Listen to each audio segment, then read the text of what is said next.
regular board meeting to order. That don't sound right. October already, flying by.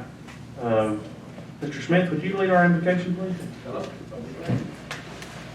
Heavenly Father, thank you for bringing us together tonight, Father. We just ask that you bless this meeting and bless the teachers, staff, all the folks, all the students, and just, Father, we just ask you to lay your hand on them during this tough time. And Father, give us the wisdom to get through this and learn from it and be able to benefit later. In your name we ask, amen. If you'll join me for the pledge of allegiance. I pledge allegiance to the flag of the United States of America and to the republic for which it stands, one nation, under God, indivisible, with liberty and justice for all. Thank you. You may be seated.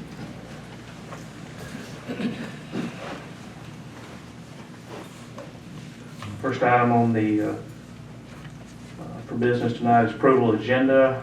Dr. Townsend, do you have any amendments to the agenda? We do. We're requesting to amend the agenda to remove the action item 9C, approval of personnel. There were no personal actions to be considered at this time. Also requesting to add the approval of an out-of-state field trip for Pickens High School girls basketball to attend the basketball tournament on December 21st through 23rd, 2020 at Mountain City Beach, Florida. And I've got the details in front of you now, so in case you want to review that as well. I'll be glad to answer any questions regarding that. Dr. Townsend, that addition will be section 9, item G. With that, do I hear a motion to approve the agenda as amended? Motion by Mr. Smith. Do I hear a second? I'll second. Second by Ms. Finley. Any further discussion? All in favor? 4, none opposed. Agenda is approved. Section 5, recognition. Ms. Destiny Schultz, we have a special recognition tonight. Would you come forward and do the honors, please? Hey y'all, my name is Emma Long and I'm here proudly representing Pickens County, Georgia.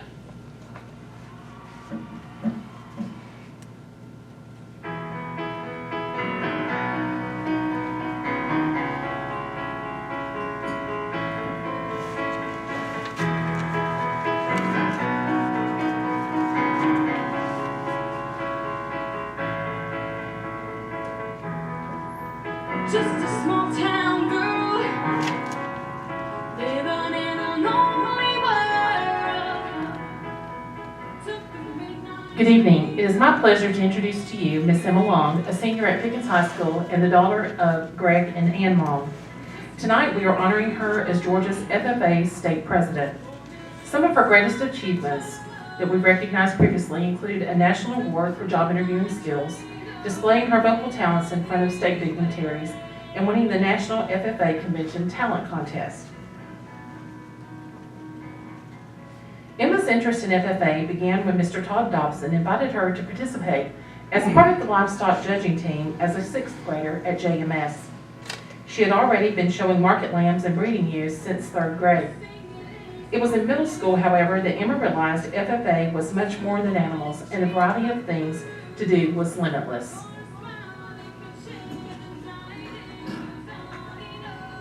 Over the course of time, Emma has owned too many animals to count.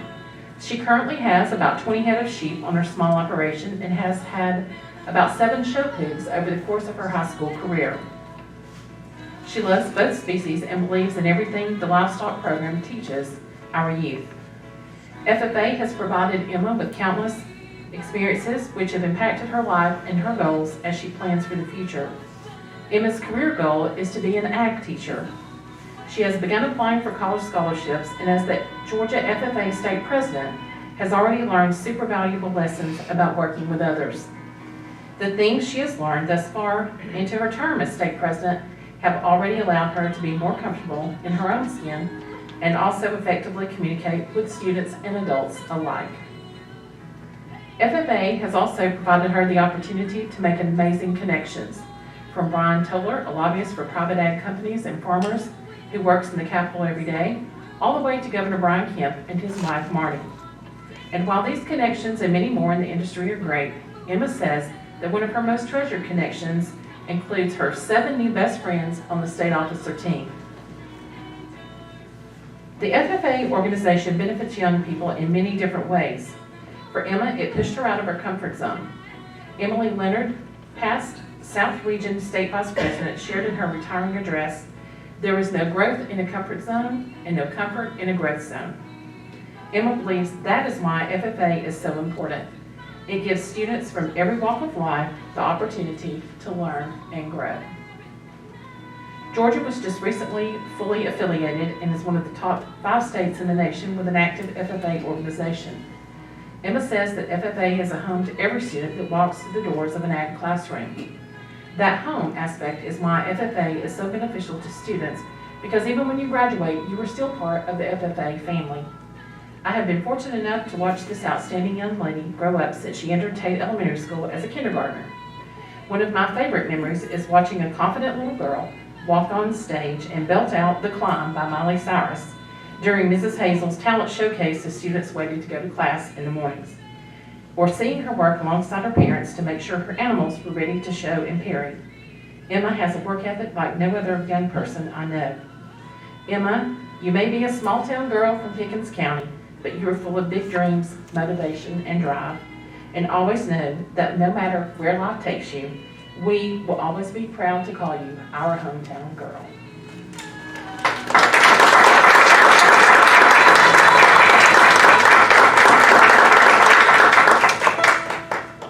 Just a small town girl, living in a lonely world. Thank you. Tonight, on behalf of the Pickens County Board of Education, I would like to encourage you to never stop believing and pursuing your goals and dreams. Congratulations to the 2020-2021 Georgia FFA State President, proudly representing Pickens County, Miss Emma Long.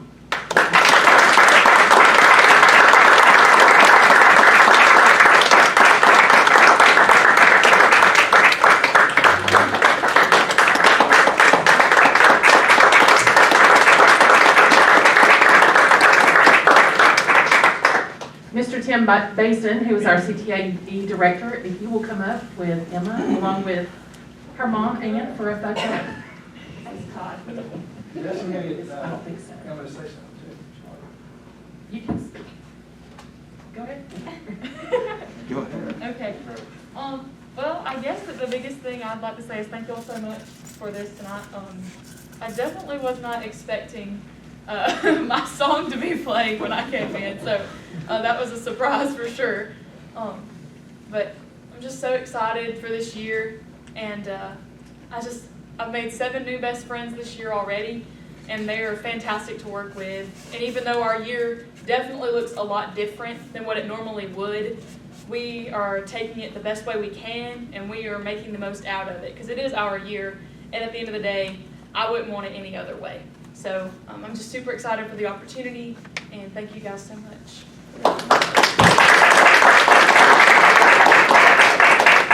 And her dad is not here this evening because he's already in Perry preparing for her fall show that starts this weekend. Ms. Long, you want to join us when somebody else takes pictures? I Yeah, come on. Moms are important.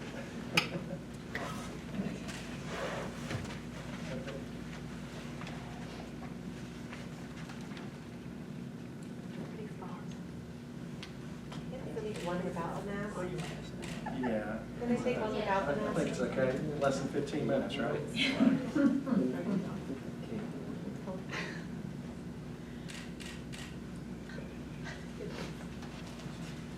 Should we do a red carpet? Who wants that?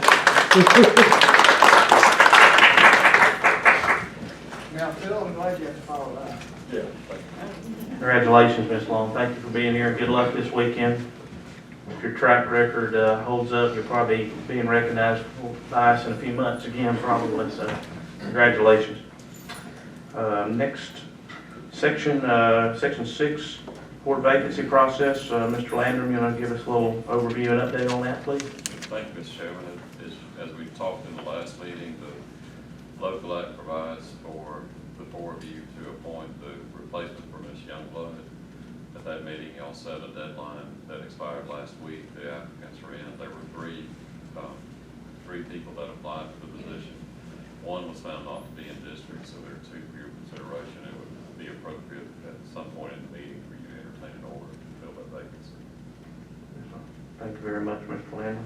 It's, I believe, our first item of business under action items. Thank you. Okay, section 7, East Block presentation, Dr. Townsend.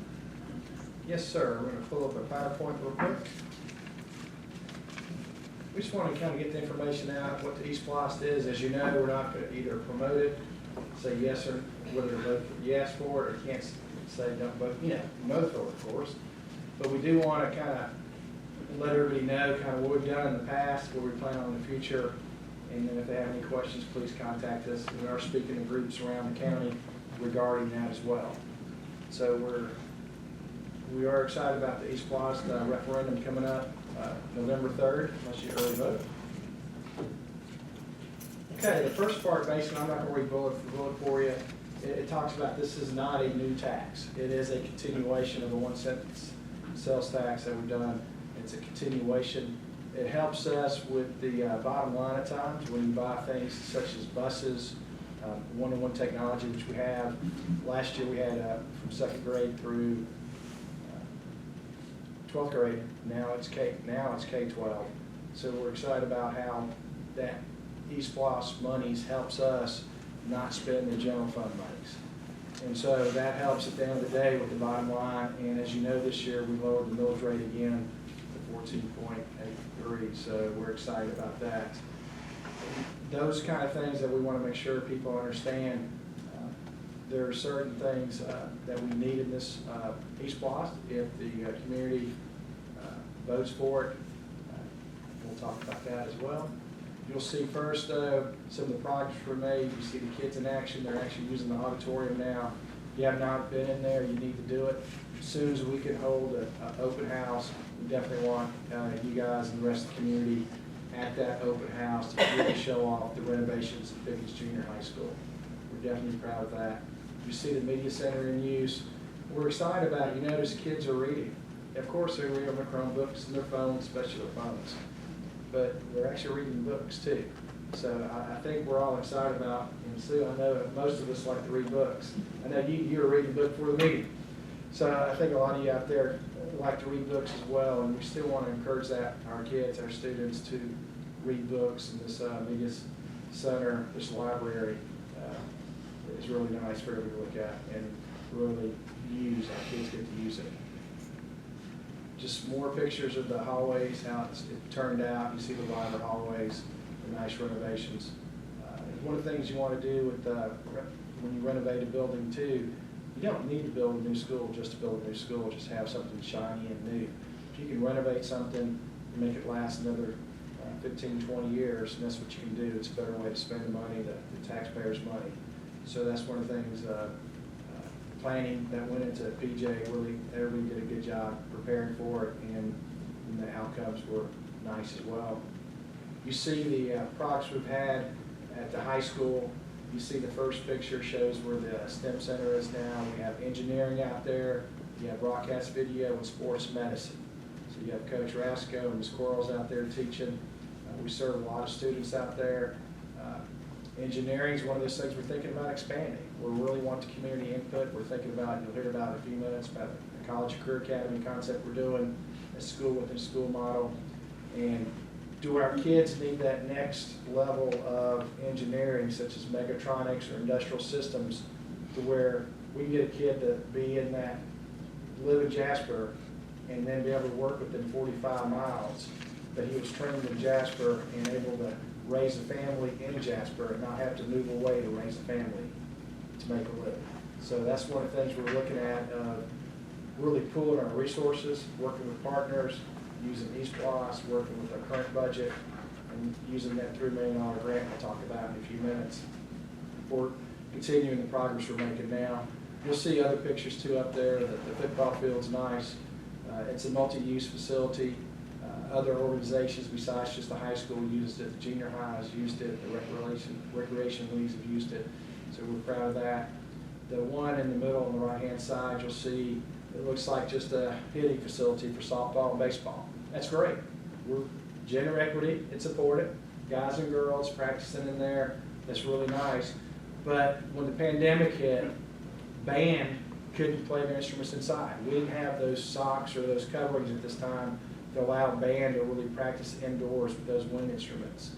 So they got together, Mr. Oob and the coaches, and band started practicing in the hit facility. So it's a multi-use facility where it can be used for many things besides just baseball and softball, and East Bluffs helped build that. And then, of course, the baseball, softball field, which is nice as well. More progress. You see the one technology that really helped us out last spring when everybody had to go home.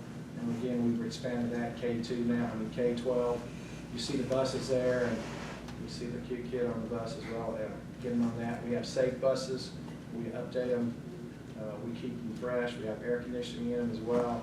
So transportation, anytime your transportation, I mean, that's the highest commodity we have, our kids. That's why we're here every day, to serve our kids. And we want to provide a safe transportation model for them as well.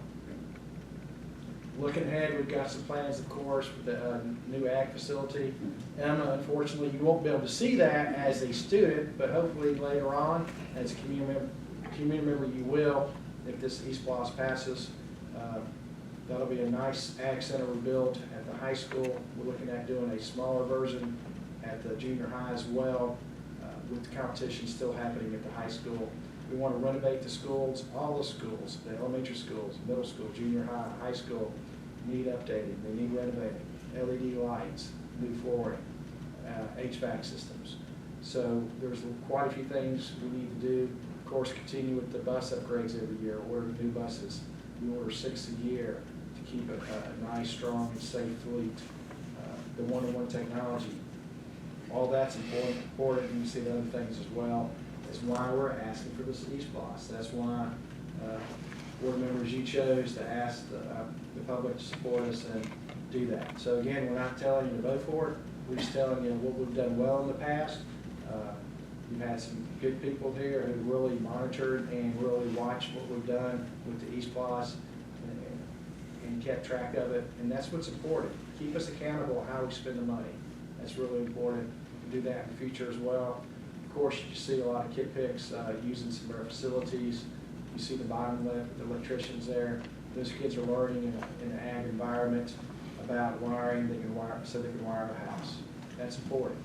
So there's different things we can do with East Bluffs money to really get our kids ready for that 21st century workforce as well.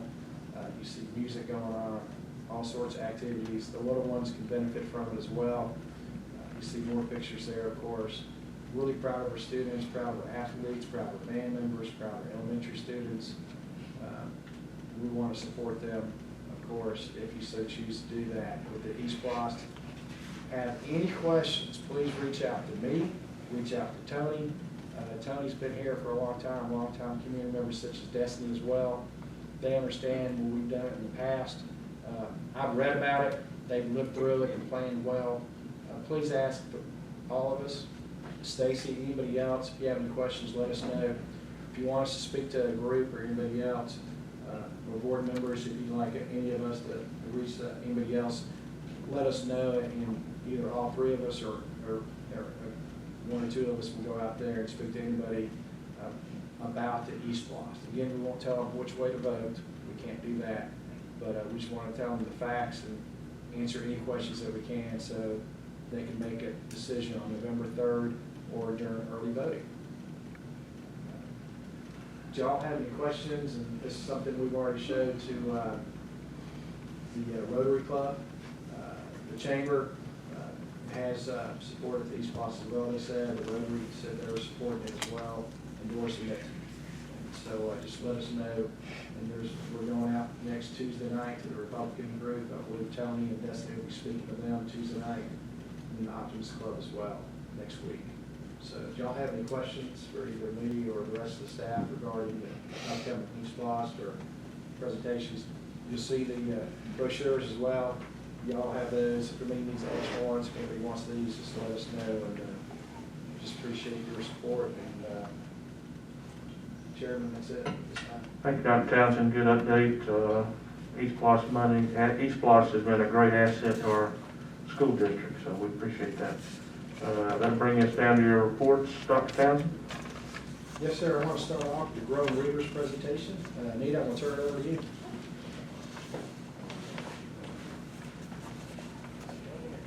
few. Well, Dr. Townsend mentioned reading just a few minutes ago in his presentation. Well, we have some exciting news for you tonight in regards to reading. We became part of the Growing Readers program last fall, and it started out in early fall with some professional development for our teachers. And we worked with Kathy Cobb, or more, I guess I should say she works with us, from RISA, in conjunction with GOSA for this program. And Kathy trained our teachers, she trained our academic coaches, and they're gonna come on in a little bit and tell you more about this program. But she wanted us to start in baby steps. And one thing that I loved was that the teachers, once they got in and started implementing this, they were like, give me more, give me more. And Kathy would say, well, you know, we can do a little bit more, but let's wait till the next training session. So just a few weeks ago, we had our third training session with the teachers and the academic coaches. And I'm going to let Miss Ann Long from Tate and Miss Shelley Youngblood from Harmony Elementary, they're the academic coaches. They do a wonderful job supporting the teachers in all instructional aspects, but especially in this Growing Readers. When Kathy Cobb is not in the school helping the teachers, they rely on these folks right here. Miss Rhonda Lane was planning on being here tonight, and something happened. She's the academic coach at Hill City, so she couldn't be here, but I do want to acknowledge her good work as well. All right, ladies, I know I told you that Martha would click. Do y'all want her to? Oh, you got it? Okay, all right, good job.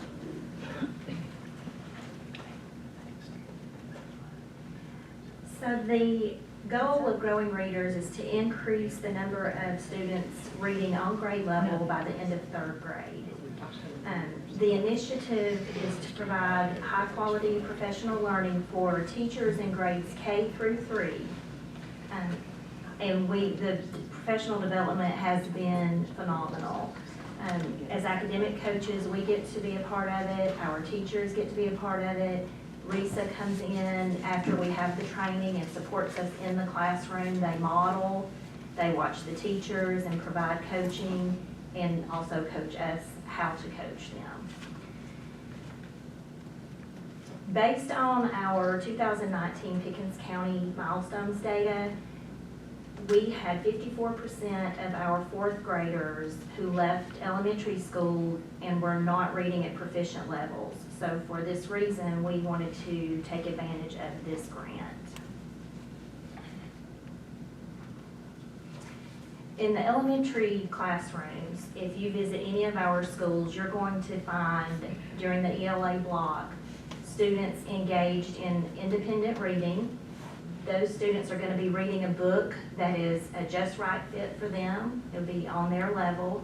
And while they're reading, you will see the teacher just dropping in, sit beside the student, have them read a portion of the book to her, and then she'll start asking them questions. And while she's doing this, she is trying to, first she finds something they're doing really well and compliments them on a strategy that they're using as a good reader. And then she pinpoints an area that she can help them grow. And on the spot, she can give them a new strategy. The teacher will model that strategy using the student's book or a mentor text, then have the student practice that, and then the student goes off to continue practicing for the next week or 2 weeks until the teacher conferences with them again. And the kids love that. When we go in the rooms, they will actually come to us and say, can I read to you? Can I read to you? It doesn't matter who comes in the room, any adult they want to read to them. So to determine their reading level for independent reading, we use a variety of assessment tools, and we are looking for the student to be able to read the text at 96% accuracy and also demonstrate the ability to comprehend that text. Then we get a level, but we're careful not to level the child. We don't say you're a D. We just will then tell them, you might look at books in this range. So we give them a range, and they get to self-select, and they will choose 5 or 6 books, put it in a little book bag, and that's their bag until they're ready to trade those books out.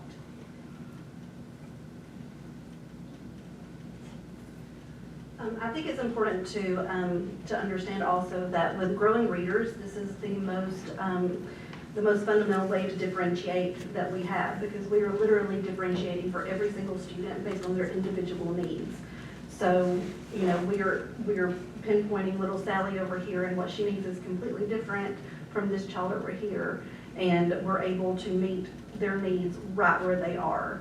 And while we're doing all of this, we are constantly assessing our students, and we're able to move them. So it's no longer keeping a student in a group, you know, for a month or a unit or a topic at a time. When you're ready to move, we let you move. And so students are constantly moving. It's fluid, it's flexible. Students are getting what they need. You can see here on this slide that we have a couple of examples of what the reading levels may look like. So the reading levels, like she said, are based from, it's actually pre-A, which is before A, but go all the way to Z. So a level A example would be very simplistic, very repetitive, lots of repetitions. And there is a level S that you can see is much more complex. So, and it just keeps going higher and higher from there. So at any given time, when you come into our classrooms, you're going to see these students reading books.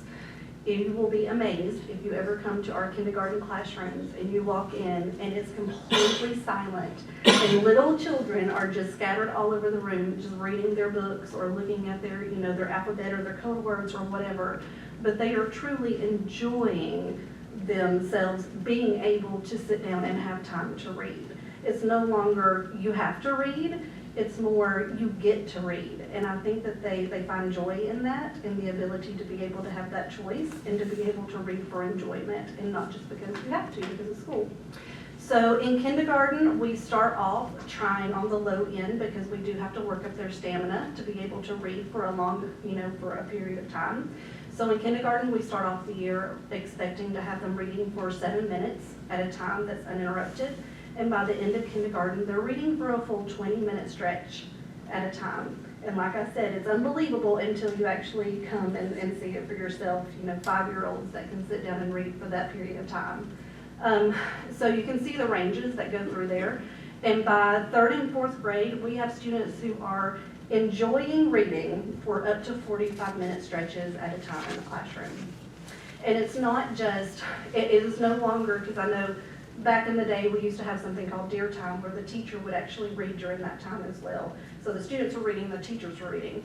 But now we have the students are reading and the teacher gets up and goes and sits individually with students during this 45-minute time. And that's when they're differentiating and teaching those reading strategies that they need to know to be successful and to become better readers.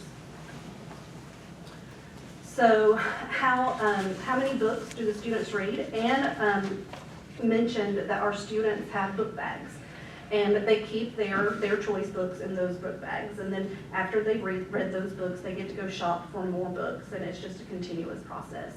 So each child, if you look at the levels there, like an A through K, which would be kindergarten, 1st, 2nd grade, are going to be reading around 12 to 15 books a week. And then it goes all the way up to when you have the upper grades around R to Z, they're reading between 1 to 4 books. And the reason is because in the lower levels you have the more simplistic text, you have picture books and things like that, and you can read those, you can get through those a lot faster. By the time you're in the upper elementary schools, you're reading chapter books, you're reading, you know, biographies and things like that. So those books take longer to get through, so you're not necessarily going to be able to read 15 chapter books in a week, you know. So that's the difference in the range there. Expected growth, I met with Dr. Townsend today and looked at Harmony's data, and we talked about expected growth is to grow about a level a month, but of course that changes the higher up you go because you're learning more skills. It's no longer just decoding. You know, you're learning comprehension skills that go along with that. So it takes a little bit longer.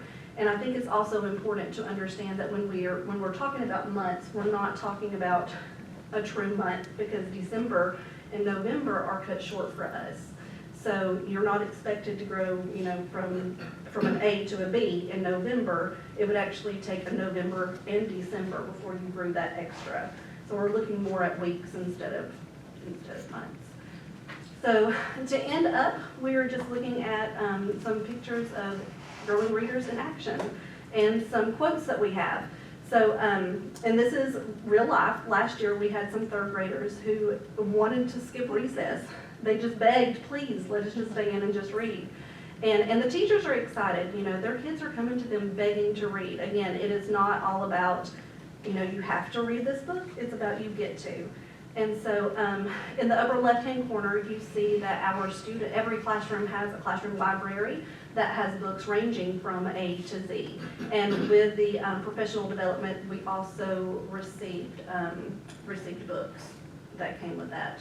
And then you also see teachers conferencing, and you see our students enjoying reading.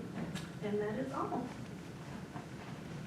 Thank you. Do you have Any Do you have questions? any questions? That was a great update, I appreciate it. Thank you, Ms. Walker, for all your hard work on that. I know you've been juggling a lot during our COVID world, so thank you for that. And I can vouch for our academic coaches. We have some strong ones. Ms. Rhonda Lane was one of the strongest teachers I ever had, and Ms. Youngblood was one of the strongest teachers my sister Peyton ever had, and her mother, Miss Arundel. And we never had Miss Long, but I think Emma speaks volumes for you. So we have some strong academic coaches, so thank you for all y'all do. And Miss Holloway also works with Rowan. Yes, thank you, Miss Holloway.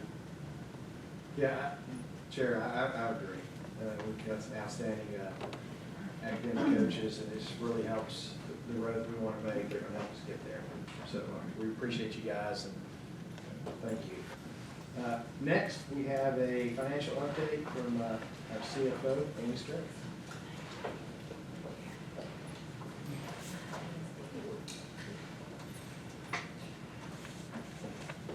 Thank you, Dr. Townsend. If you'll go to general fund, final June 2020.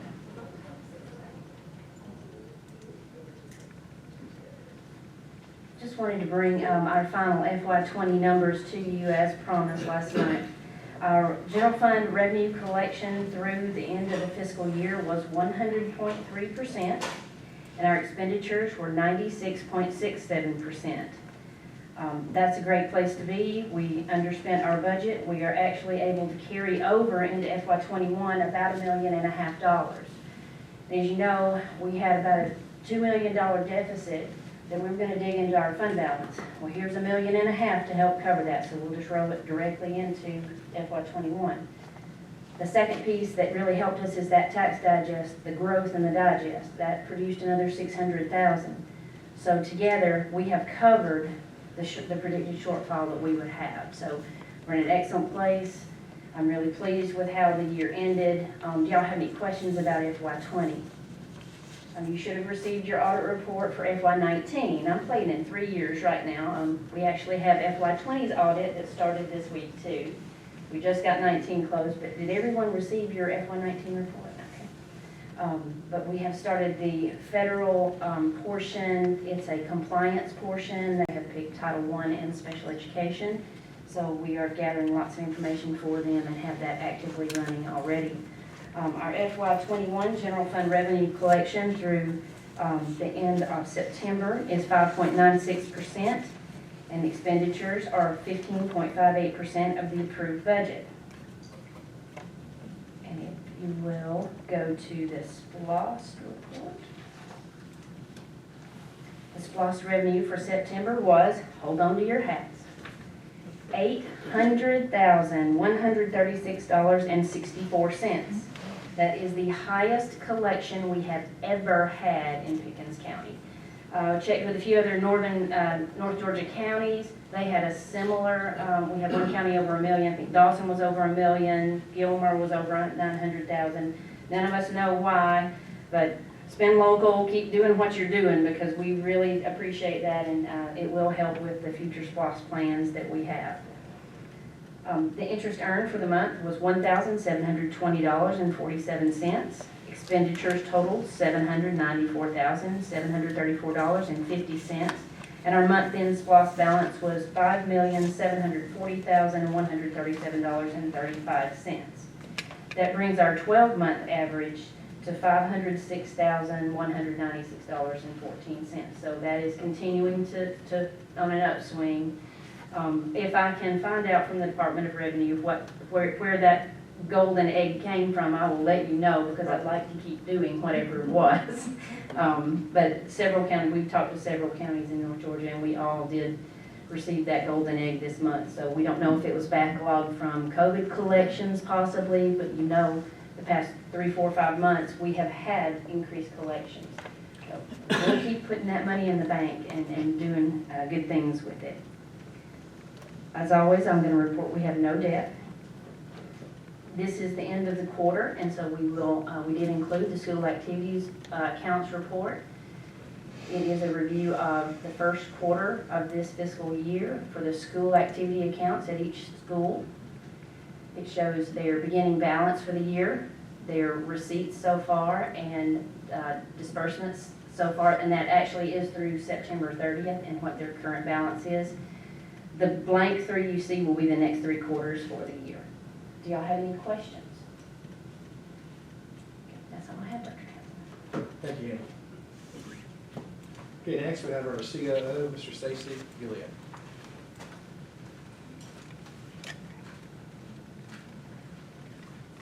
Pretty short report tonight.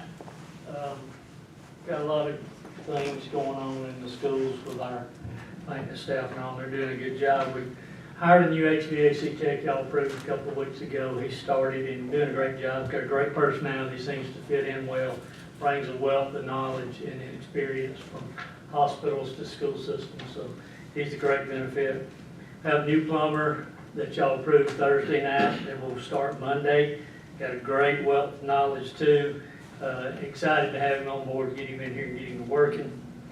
Transportation training class getting us two new sub drivers, which is a blessing. We need them.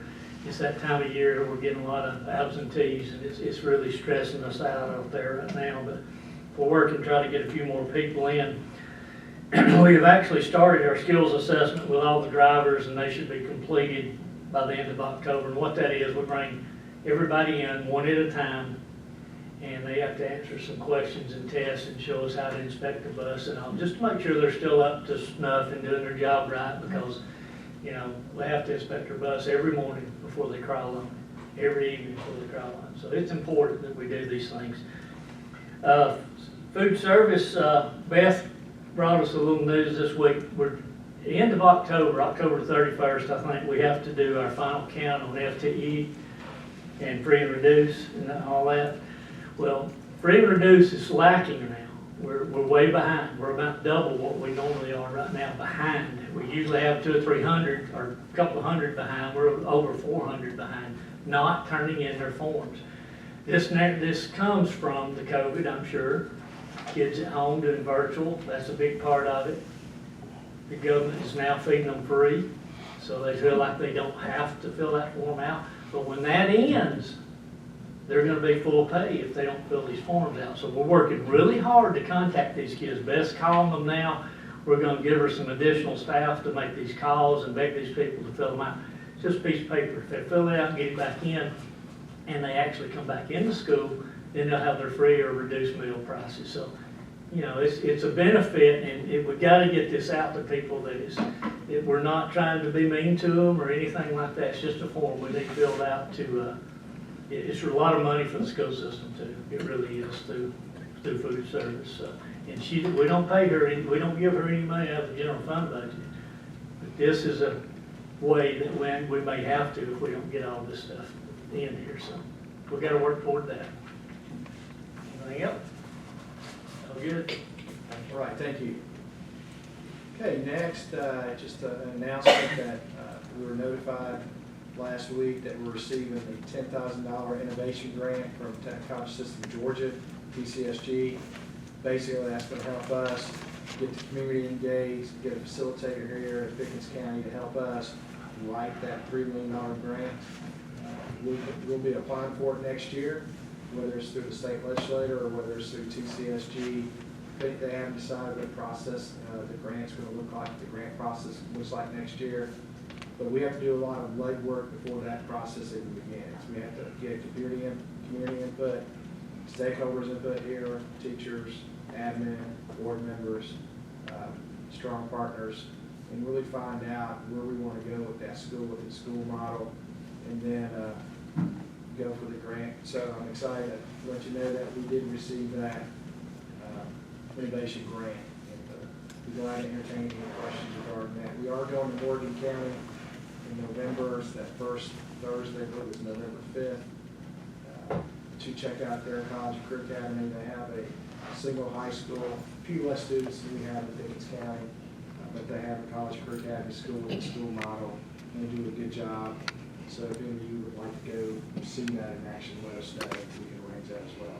We're going to take a small group to Morgan County to check it out, and then really get with the steering committee and start working. Any questions regarding that? Exciting times, though. That is great news. Congratulations. Okay, thank you, Dr. Townsend and staff, for those reports. That brings us down to section 9, action items. First action item on the agenda is the District 2 board vacancy that Mr. Landrum updated us on earlier. I will entertain a motion for a nominee or appointment, selection of appointment. Anyone has one? I'd like to make a motion that Aaron Holland be chosen to replace the vacancy that we have. Second. I have a motion and a second. Sorry, I wrote that. I had a motion and a second. Motion by Ms. Finley and a second by Mr. Smith to select Aaron Holland to serve in District 2 the remainder of the term that was vacated by Ms. Youngblood. Motion and second. Any other discussion? All in favor? 4, none opposed. That appointment is approved for Mr. Aaron Holland to serve out the remainder of the District 2 term. Second action item B, is approval of financial reports that Ms. Smith went over tonight. Do I hear a motion to approve those financial reports as presented? Motion by Mr. Smith. Do I hear a second? Second by Ms. Ennis. Any further discussion? All in favor? 4 and none opposed. Those financial reports are approved. Item C, approval of easement with Georgia Power. We're doing a lot of business with Georgia Power here lately. It's like the 3rd month in a row we've had it. That's really the same property, they just changed. They keep changing the, this is the, on West Church Street, the, I think it's $5,000, is that right? $6,000. Do you hear a motion to approve this easement with Georgia Power? Motion by Mr. Smith. Do you hear a second? Second by Ms. Ennis. Any further discussion? All in favor? 4 and none opposed. That is approved. Okay, item D is policies for board review. We have 6 policies for consideration. All 6 of these policies were discussed at our workshop last week. We have, just quickly, 6 policies. 1 is equal opportunity employment, sexual harassment of employees, equal educational opportunities, sexual harassment of students, student health services, and medication. All 6 are requests for a revision to those policies. We were able to vote for all of them in one item, and this will be placed on the table for 30 days. To hear a motion to approve those policies. Motion by Mr. Smith. To hear a second. Second by Ms. Ennis. Any further discussion? All in favor? 4 and none opposed. That is approved. Item E, approval of minutes. We have minutes to approve for the September 10th called meeting and regular board meeting, September 24th call meeting, September 30th called meeting, and the October 2nd work session. Everybody's had a chance to review those. Do I hear a motion to approve those minutes? Motion by Mr. Smith. Do I hear a second? Second by Ms. Ennis. Any further discussion? All in favor? 4 and none opposed. Those are approved, Ms. Martha. Item F, we have 1 surplus item from special ed. It is a outdated TV for vision impairment. I hear a motion to approve that surplus. I'll make that motion. Motion by Ms. Finley. Do I hear a second? Second by Mr. Smith. Any further discussion? All in favor? 4 and none opposed, that surplus is approved.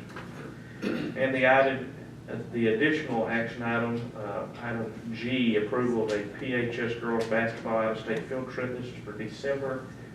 Play some games, playing a tournament at Panama City Beach. Any questions on the field trip? To hear a motion to approve that. Motion by Ms. Enos. Is there a second? Second by Mr. Smith. Any further discussion? All in favor? 4 and none opposed. That field trip is approved. Board comments. Any more comments? None being, do I hear a motion to adjourn? Motion by Mr. Smith. Do I hear a second? Second by Ms. Enos. Any further discussion? All in favor? 4 and none opposed. We're adjourned.